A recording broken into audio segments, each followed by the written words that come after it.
Welcome to another episode of Fit Joe's. Thank you for joining me again. So today we're going to look at some more around relationships. And I was reading this week that apparently the 5 C's of dating when we're looking for potential partners is very important. Now, I know in my previous history of dating that I've been called a lot of the C words and that hasn't really helped me out. So what I was going to do is just look at this today, have a little chat about this. I did put it out on my Instagram as well, 50 Shades of Grey, and also Davidson.Elliott on Instagram.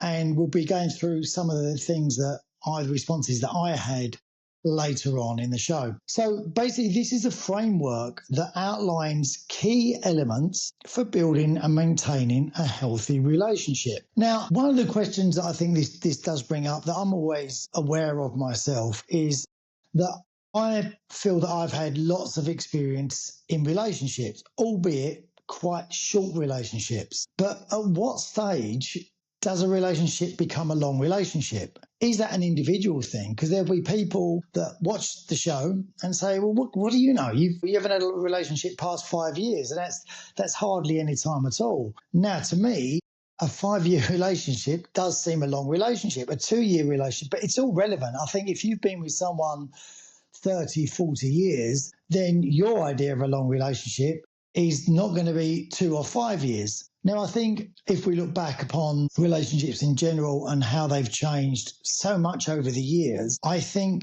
that people would say 2 years is not a long time because you want to have kids and you want to get married. But maybe now I'm not so sure that everyone is looking for that.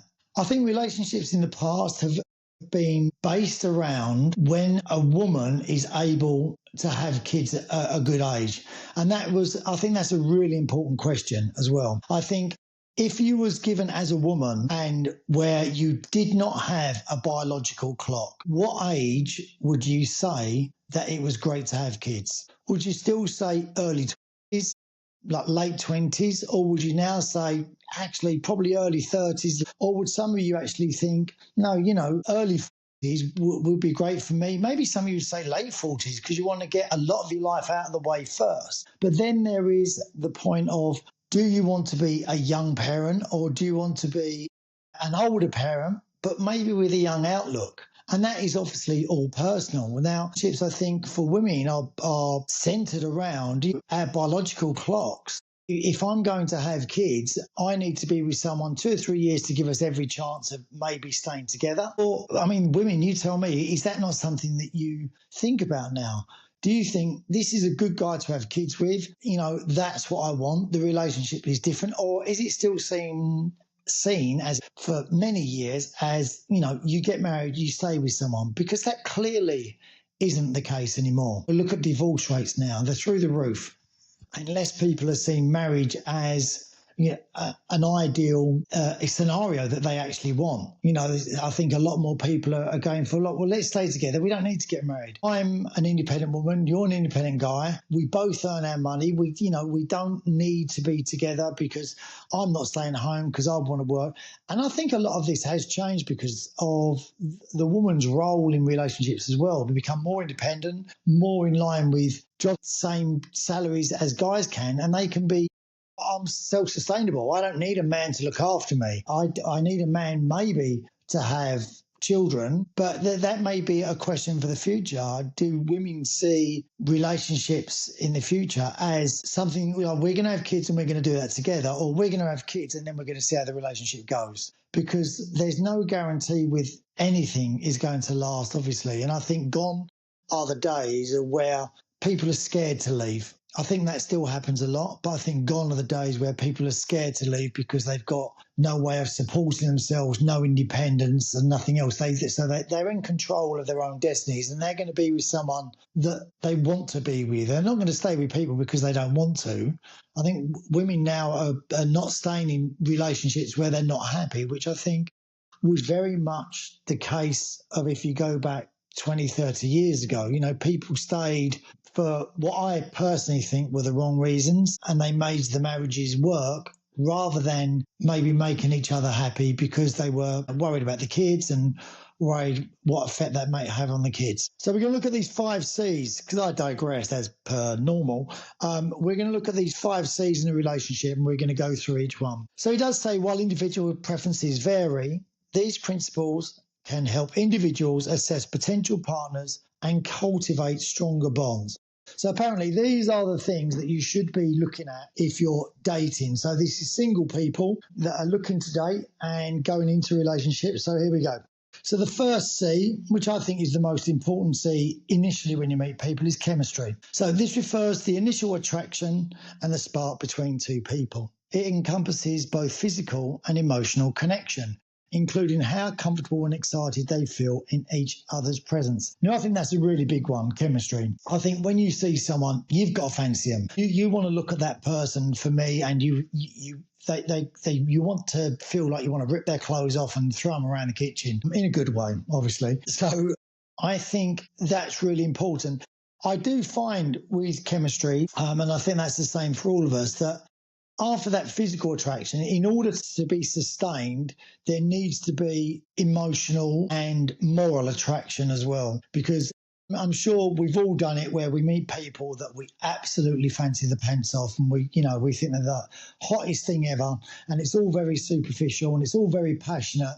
But after 2 or 3 weeks, there's certain things about them that don't align with your morals, and then you don't look at them the same way in this second part of that sort of 4 weeks, because you now know them more as a person. So I do think for it to be sustained, you do need to have that emotional connection, but still retain the physical connection. Because if that physical connection fizzles out, then it does become harder work. And yeah, I do get that people say, yeah, but you get to know people on a deeper level and on a different level. Yeah, I guess you do, but unless you're physically attracted to them, does that mean the sexual part of your relationship is just dead and buried? And if you meet someone that's not a sexual person and they're happy not to have a sexual relationship, then tickety-boo, it works for everyone. From my experience and from talking to a lot of people, and this is my friends and talking to women that I've met over the years, I think the sexual attraction still needs to be there. It does still need to be there.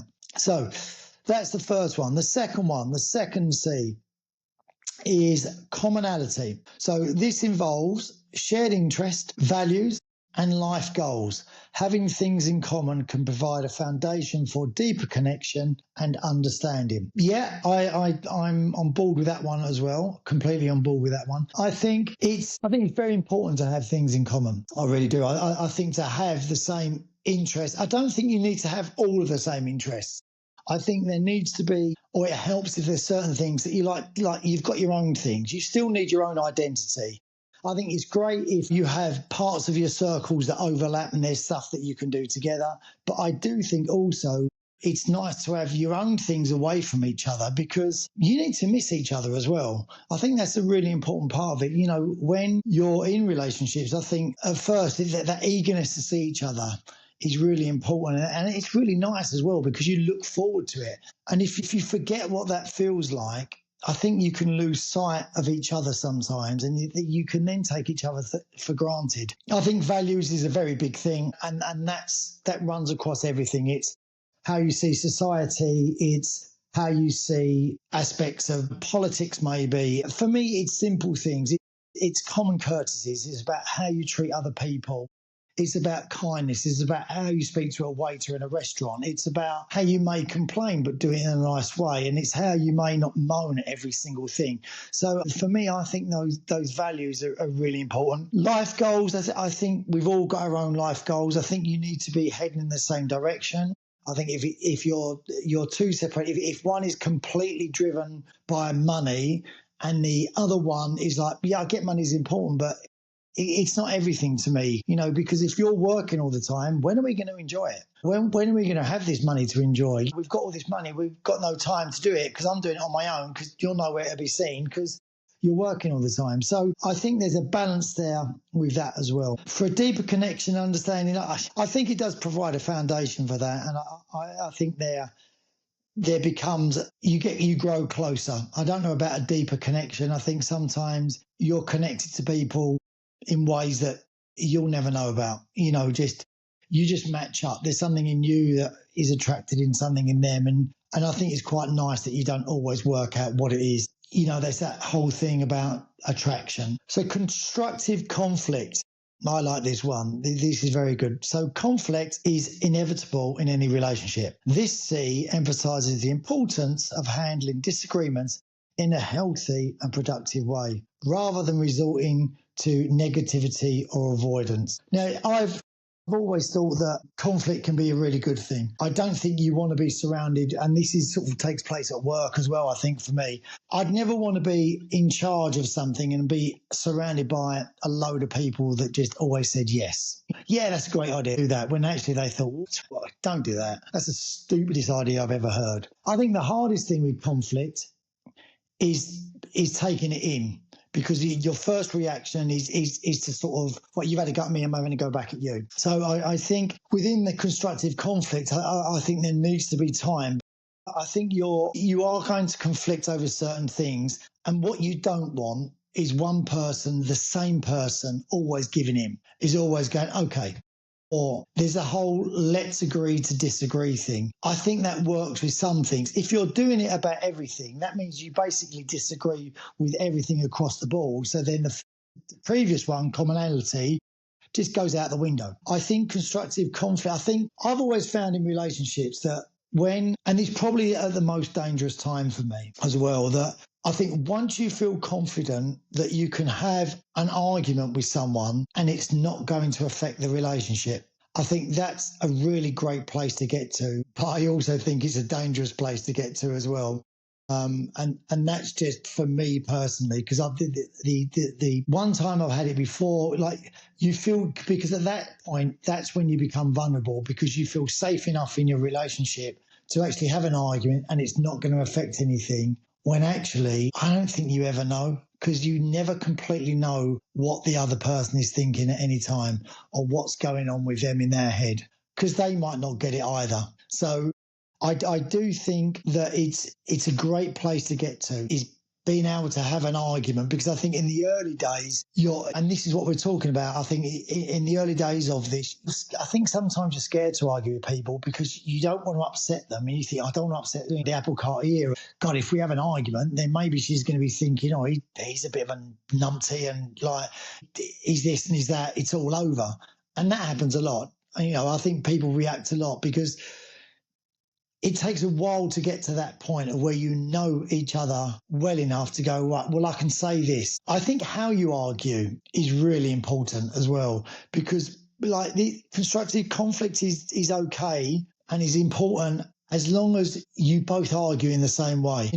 I know people in arguments that will say the worst, nastiest things about you because their head's gone and they just want to get at you. They just want to say the worst things to hurt you. The next day, they'll forget all about them. And they think, well, it was an argument. You say things in the heat of the moment. Yeah, I'm not built that way, me. I remember everything. And I'm very careful about what I say. In my head, when I'm arguing with someone, I could think of 10 things like that I could really get at someone with and really hurt them. I'm not that way. I don't ever want to hurt someone that bad that I'm going to say the worst things about them that they don't want to hear either. Now, I'm sure some of you go, well, you should be able to speak to each other and tell each other the truth. Sometimes there's truths about yourself that you know, and you don't want other people telling you that because you think you've hidden them well enough within you that no one else sees them. So them telling you that they know about them just sort of unveils it all, and you just become way too vulnerable. So I think how you argue is important, because I know friends of mine that they argue and they scream, shout and fight each other. And they're fine with it because they argue the same way. Whereas for me, it's way too much drama in my life. I just think I can't be dealing with that. I'd be out straight away. Hence probably why I've only had ever 1-2 year relationships. But that's just me. And I think it takes time to find someone who's on the same levels as you, let's say. So constructive conflict, yes, I think it's really important. But I do think you need to argue in the same way. If you're quite an aggressive arguer, then you'll maybe need someone that's an aggressive arguer too, not someone that's a little laid back and more passive and just goes, okay, because that's dangerous for you, because they're laid back and passive to a point.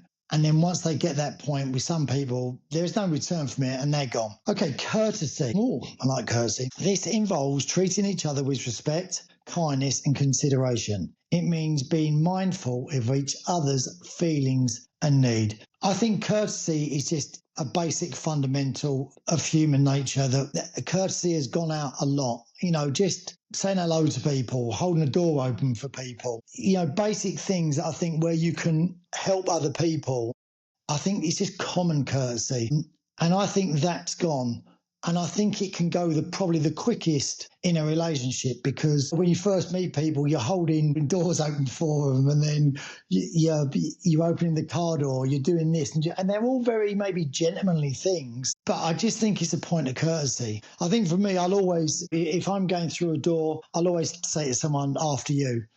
And I'll always hold a door open for people. The flip side of that, what really gets my goat is when people just don't even bother saying thank you, because you think, I should have just shoved it in your face. So that annoys me. But that, again, that's just common courtesy. If someone holds a door open, say thank you. Really appreciate that. But that's gone. I don't know where it's gone. I don't think younger people today have those courtesies so much. I think schools are busy places now, and I think some schools are very good at it, and I think other schools probably don't have time to enforce it all of the time, and it gets lost. But I think courtesy with each other is really important, just not to forget it. There are going to be times that you do, but as long as I should have held the door open for you, or I should have opened the car door for you, I should have helped you if you're carrying something heavy, or I should have done something. So I do think that's important as well. Last one, commitment. Oh, God. This is the willingness to invest in the relationship, work through challenges, and build a future together. It signifies a conscious decision to prioritise a relationship and make it a priority.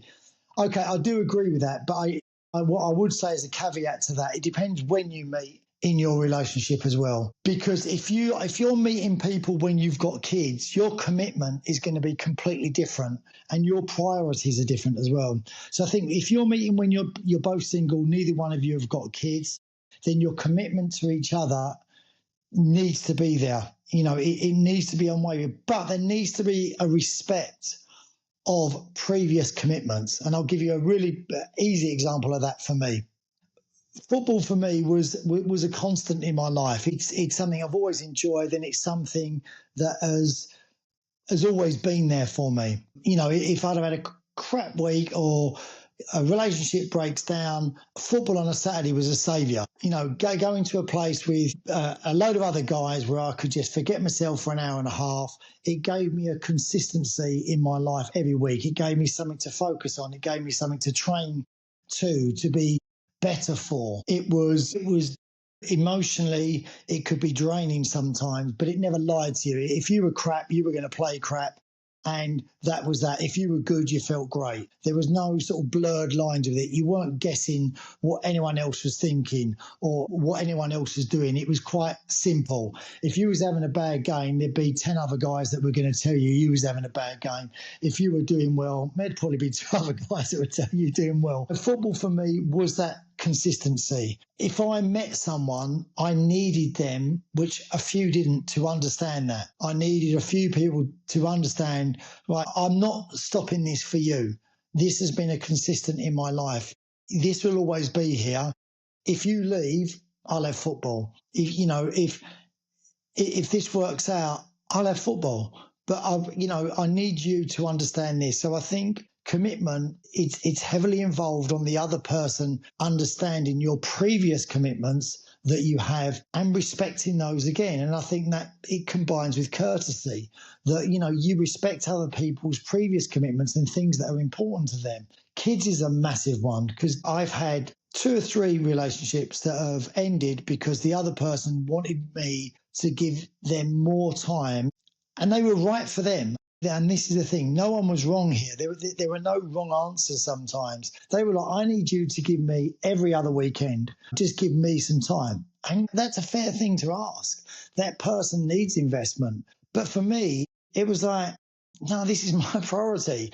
I need you to understand my priority and respect that and actually like me for it, because I'm sure there's lots of parents out there that don't give their kids enough times, and there'll be partners again. God, I wish the mum, the dad, whoever it may be, they gave their kid more time than going out and doing whatever they want to do. So for me, that was always a difficult thing, and I needed a partner to respect that, and I would also, in turn, respect that in a partner. And I think that's the key to a lot of these and it probably comes from commonality and your values and what you've got in common.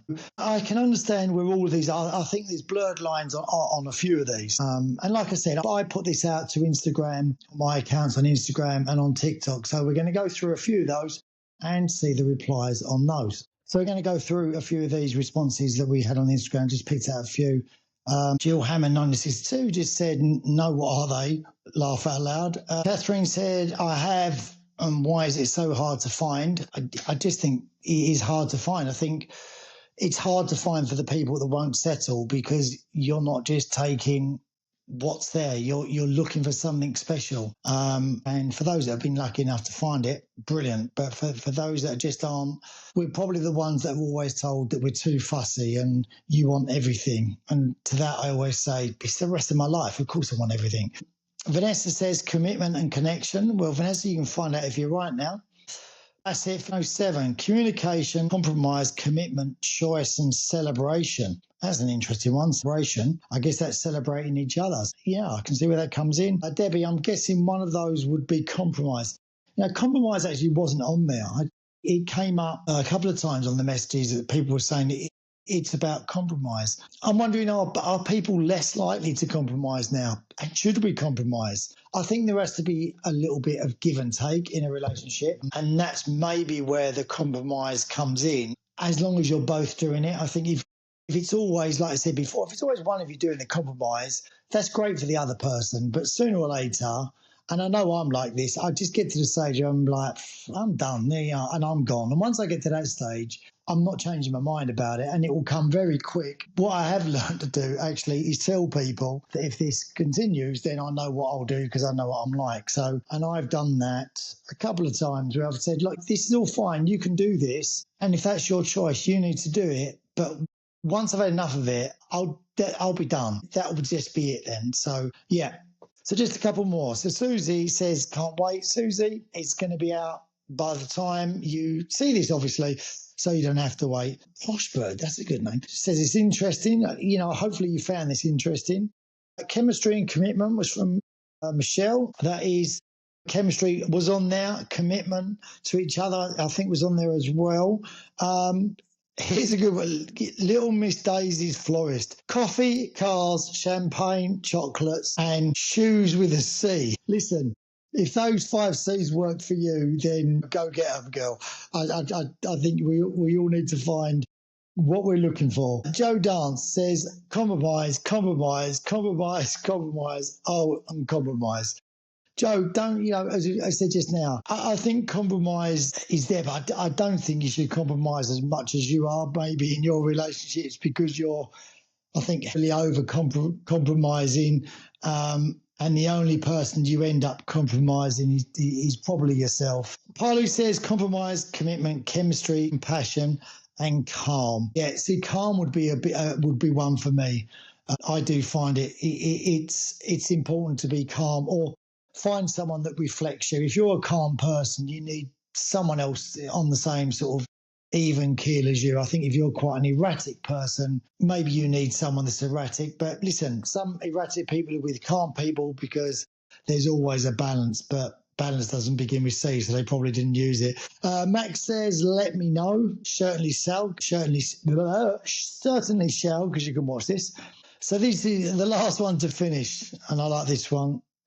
From Michelle McGrath. She says, only 5. I can't even get past the A's to get to B, never mind the C's. Only 18 months on the dating apps now. 18 long months. Isn't it amazing, though? You can chat to people online, phone calls, all the connections, she's used a C, are there. Then when you meet, and then there's time, that chemistry. See, you got one there. That chemistry decides to hibernate. And there is just no explaining chemistry. that should really be the eighth wonder of the world, because I'm buggered trying to figure that one out. But then again, maybe I'm just too fussy. No, you're not too fussy. Definitely not too fussy. Geez, you should be fussy the rest of your life. If you're not going to be fussy about the rest of your life, what is there to be fussy about? Last couple, I'm not going to sleep now. And Callum says, I look forward to this one. So Callum, I hope you're enjoying this. Listen, going back to that one just now, but this whole thing about chemistry, because I've had that. I've had that where I've spoke to people on dating sites, and I thought, this is it. I've met this person. This is going to be great. This is going to be the one. And then you get on, you're laughing, you're speaking, you like the sound of their voice, because that's a big thing as well. People's voices. Maybe it's just a me thing. How someone speaks is a really big thing for me. I do like an accent for some reason. So someone that speaks well, I've always found quite attractive. So that's a big thing for me. So you can hear their voice and think, that's great, that's great. You've seen the pictures of them, you think, yeah, I like the look of them. And then you meet them and it's just not there. Maybe, and I think what we do is we build up this image in our head of who we're going to meet, and it's great. I'm going to meet this person, they're like this, and we've almost squeezed this person that's a triangle into a circular shape to fit our little jigsaw puzzle that we spoke about before on these podcasts. And it doesn't quite match. And then when we turn up, we see it's not the same. And then it just goes. And that's the worst thing about dating apps. That is the worst thing, because you just feel terrible about yourself. You just think, I'm the worst person. Like, I'm that shallow that I've just clicked like that. But so many people say it. And I think when you tell people these stories that aren't on these apps, they don't get it. They just don't get it because they haven't experienced it. But you feel bad. You feel bad for the other person. And all you can be thinking is, I need to get out of here as quick as I can, and I'm never doing this again. I never want to make someone else feel bad, and I don't want to make myself feel this bad either. So, yeah. Listen, guys. There's our 5 C's of relationship. Give me your feedback. Come onto my Instagram, Shades and Grey, and Davison.Elliott. Leave comments on the video, wherever you're watching it, whether it's YouTube or whatever platform you're watching it. You can watch it in video, and you can listen to it in audio in the car, wherever you're going. Really appreciate your support for this podcast. I hope it's helping people, and I hope you enjoy listening to me babble on sometimes about a load of nonsense, because it gets us all through the day. But please continue to support it. Make sure you subscribe. Make sure you follow, because it helps me. Take care. Have a good time. Good luck with the dating if you're doing it. Catch up soon. Bye-bye, guys.